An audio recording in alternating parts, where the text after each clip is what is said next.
Once upon a midnight dreary, while I pondered weak and weary over many a quaint and curious volume of forgotten lore, while I nodded, nearly napping, suddenly there came a tapping as of someone gently rapping at my chamber door.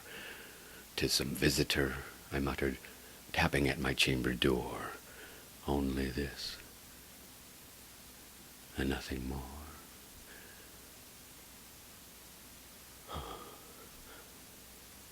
Distinctly I remember.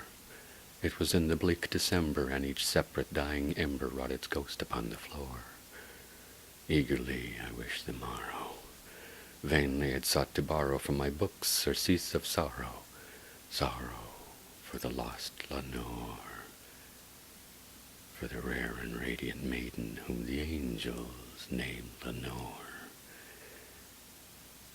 Nameless here forevermore. And the silken, sad, uncertain rustling of each purple curtain thrilled me, filled me with fantastic terrors never felt before, so that now, to still the beating of my heart, I stood repeating, "'Tis some visitor entreating entrance at my chamber door. Some late visitor entreating entrance at my chamber door. This it is, and nothing more." Presently my soul grew stronger, hesitating then no longer. "Sir," said I, "or madam, truly your forgiveness I implore, but the fact is I was napping, and so gently you came rapping, and so faintly you came tapping at my chamber door, that I scarce was sure I heard you. Here I opened wide the door. Darkness there, and nothing more." Deep into that darkness peering, long I stood there wondering,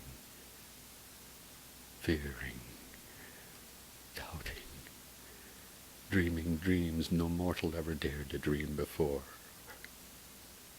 But the silence was unbroken, and the stillness gave no token, and the only word there spoken was the whispered word,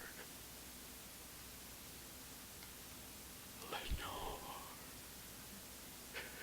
This I whispered, and an echo murmured back the word, "Lenore." Merely this, and nothing more.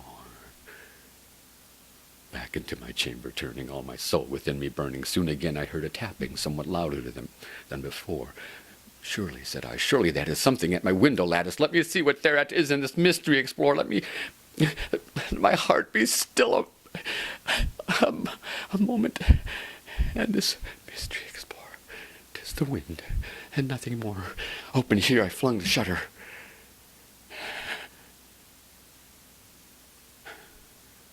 When, with many a flirt and flutter, in there stepped a stately raven, of the saintly days of yore.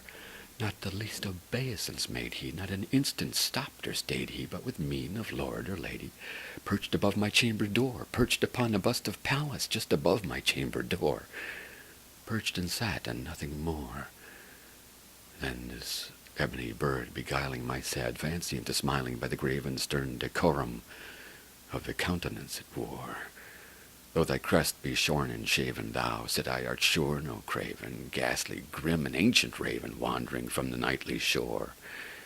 Tell me what thy lordly name is on the night's Plutonian shore." Quoth the raven, "Nevermore." Much I marveled this ungainly fowl to hear discourse so plainly, though its answer little meaning, a little relevancy bore. For we cannot help agreeing that no living human being ever yet was blessed with seeing bird above his chamber door, bird or beast upon the sculptured bust above his chamber door, with such a name as Nevermore. But the raven, sitting lonely on that placid bust, spoke only that one word, as if his soul in that one word he did outpour. Nothing further than he uttered, not a feather than he fluttered, till I scarcely more than muttered, "Other friends have flown before. On the morrow he will leave me, as my hopes have flown before." Then the bird said, "Nevermore." Startled at the stillness broken by reply so aptly spoken, "Doubtless," said I, "what it utters is its only stock and store, caught from some unhappy master, whom unmerciful disaster followed fast and followed faster, till His songs one burden bore, till the dirges of his hope the melancholy burden bore of never, nevermore. But the raven still beguiling all my sad soul into smiling, straight I wheeled a cushioned seat in front of bird and bust and door. Then upon the velvet sinking, I betook myself to linking fancy unto fancy, thinking, what this ominous bird of yore, what this grim, ungainly, ghastly, gaunt, and ominous bird of yore meant in croaking, nevermore. This and more I sat in guessing, but no syllable expressing to the fowl, whose fiery eyes now burned into my bosom's core. This and more I sat divining, with my head at ease, reclining on the cushion's velvet lining, with the lamplight gloating o'er, but whose velvet violet lining, with the lamplight gloating o'er, she shall press.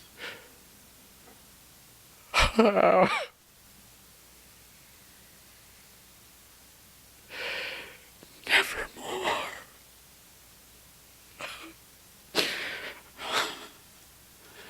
Then, methought the air grew denser, perfumed from an unseen censer swung by seraphim whose footfalls tinkled on the tufted floor. Wretch, I cried, thy God hath lent thee by these angels, he has sent thee respite and nepenthe from the memories of Lenore. Quaff, oh quaff this kind nepenthe, and forget this lost Lenore. Quoth the raven, nevermore. Prophet, said I, thing of evil, prophet still if bird or devil, whether tempter sent, or whether tempest tossed thee here ashore, desolate, yet all undaunted, on this desert land enchanted, on this home by horror haunted, tell me truly, I implore, is there balm in Gilead? Tell me, I implore. Quoth the raven, nevermore. Prophet, said I, thing of evil, prophet still if bird or devil, by that heaven that bends above us, by that God we both adore, till this soul with sorrow laden, if within the distant Aden it shall clasp a sainted maiden, whom the angels named Lenore, clasp a rare and radiant maiden, whom the angels named Lenore. Quoth the raven, nevermore. Be that word our sign of parting, bird or fiend, I shrieked upstarting. Get thee back into the tempest and the night's Plutonian shore. Leave no black plume as a token of that lie thy soul has spoken. Leave my loneliness unbroken. Quit the bust above my door. Take thy beak from out my heart, and take thy form from off my door. Quoth the raven, nevermore.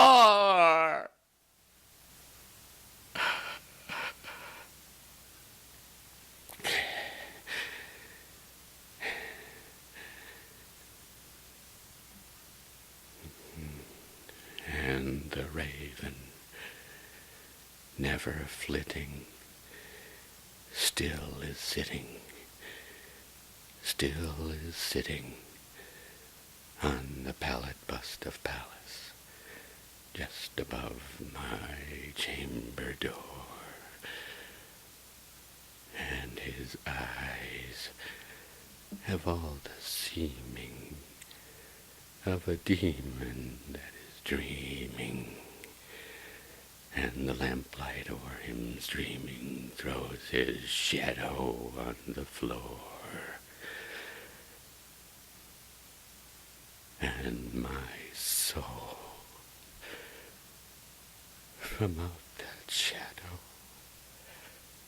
that lies floating on the floor,